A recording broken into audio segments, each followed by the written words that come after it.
اب چاہو تو اسے اپنا کے شاکر بن جاؤ یا چاہو تو اسے ٹھکرا کے کافر بن جاؤ، اختیار تمہارے پاس ہے۔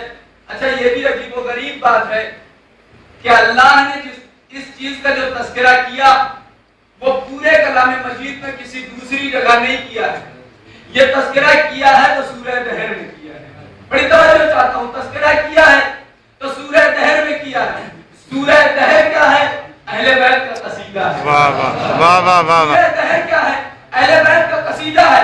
اللہ نے عجب نہیں اس سورے میں اس آیت کو اس لیے رکھا ہو کہ اب تک نہیں پہچانا ہے تو اب پہچان لو کہ راستہ کون ہے۔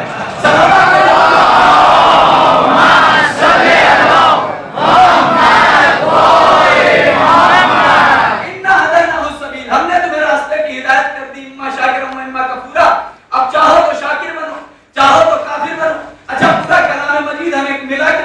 پیغمبر خطی مرتبہ سے بھئی ایک ایک آیت آئی ہے میرے نبی کے اوپر تو پورا دین ہمیں بتایا نبی نے، شریعت کی جتنی چیزیں بتائی وہ نبی نے بتایا کہ آدم ذبیح اللہ ہے، نبی نے بتایا کہ نوح نبی اللہ ہے، نبی نے بتایا کہ ابراہیم خلیل اللہ ہے، نبی نے بتایا کہ موسیٰ کلیم اللہ ہے، نبی نے بتایا کہ عیسیٰ روح اللہ ہے، نبی نے اپنے لیے بتایا کہ میں آخری پیغمبر ہوں۔ تو جب نبی نے آدم کو بتایا تو ہم نے مان لیا، جب نبی نے ابراہیم کو بتایا تو ہم نے مان لیا، جب نبی نے موسیٰ کو بتایا تو ہم نے مان لیا، جب نبی نے عیسیٰ کو بتایا تو ہم نے مان لیا، جب نبی نے اپنے نبی ہونے کا انکار کیا تو ہم نے مان لیا، میرے نبی نے بتایا کہ اللہ نے تمہارے لیے نماز بھیجی تو ہم نے مان لیا، میرے نبی نے بتایا کہ اللہ نے تمہارے لیے روزہ بھیجا تو ہم نے مان لیا، میرے نبی نے کہا کہ اللہ نے تم پر حج واجب کیا ہے تو ہم نے مان لیا۔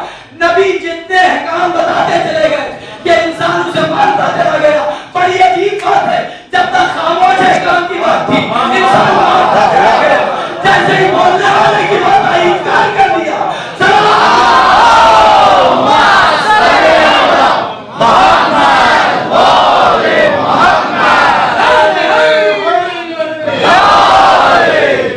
جب تک بولنے والی چیز کی بات نہیں آئی تھی یہ انسان ہر چیز کو مانتا چلا گیا، چونکہ یہ انسان بڑا چالاک ہے۔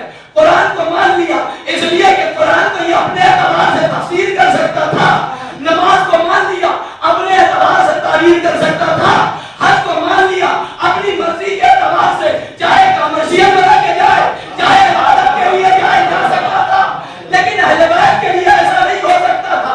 جانتا تھا کہ اگر کبھی ان کے مقابلے میں آنے کی کوشش کی تو کرونا جیسا کوئی ایسا واقعہ ہوگا کہ پوری دنیا مل کے قیامت تک لان کرتی رہے گی۔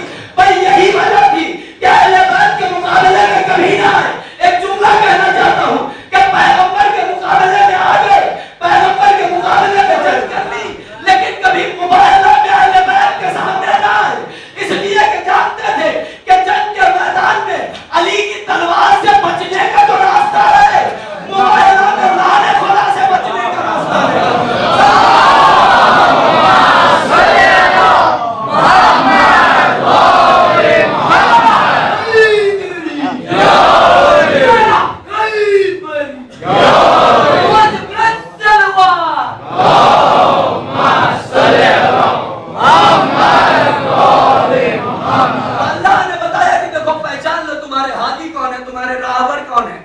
جب اللہ نے نبی کے ذریعے ہر چیز پہنچائی تو رہبروں کو بھی اللہ نے پہچانوانا شروع کیا، لیکن جب پہچانوانے کی بات آئی تو تنہا اللہ نے نہیں پہچانوایا، اللہ کے ساتھ ساتھ نبی نے بھی پہچانوایا، یعنی دونوں نے مل کے رہبروں کو پہچانوایا۔ بڑی توجہ جہاں سے گفتگو چھوڑی تھی اسی منزل سے آگے بڑھانا چاہتا ہوں۔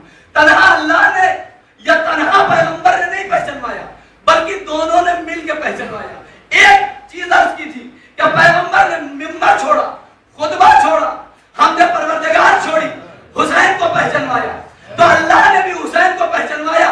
جب 3 شعبان کو پیغمبر کی بیٹی کے یہاں پیغمبر کا نواسا آیا، بڑی توجہ چاہ رہا ہوں، پیغمبر کا نواسا آیا تو اللہ نے فرشتوں کو حکم دیا کہ جاؤ اور جا کے میرے نبی کو مبارکباد دو۔ فرشتے چوک در چوک چلے، کہاں؟ خانہ زہرا کی طرف، خانہ زہرا کی طرف فرشتے آ رہے ہیں۔ اللہ کا ایک فرشتہ نہ جانے کب سے قہر و غضب میں پڑا ہے، اس نے جب اتنے فرشتوں کو ایک ساتھ آتے ہوئے دیکھا تو گھبرا کے پوچھا کہ کیا قیامت آ گئی ہے؟ کہا قیامت تو نہیں آئی۔ کہا پھر اتنی تعداد میں ملک کہاں جا رہے ہیں؟ کہا آخری نبی کے یہاں نواسا ہوا ہے، مبارکباد کے لیے جا رہے ہیں۔ کے کہتا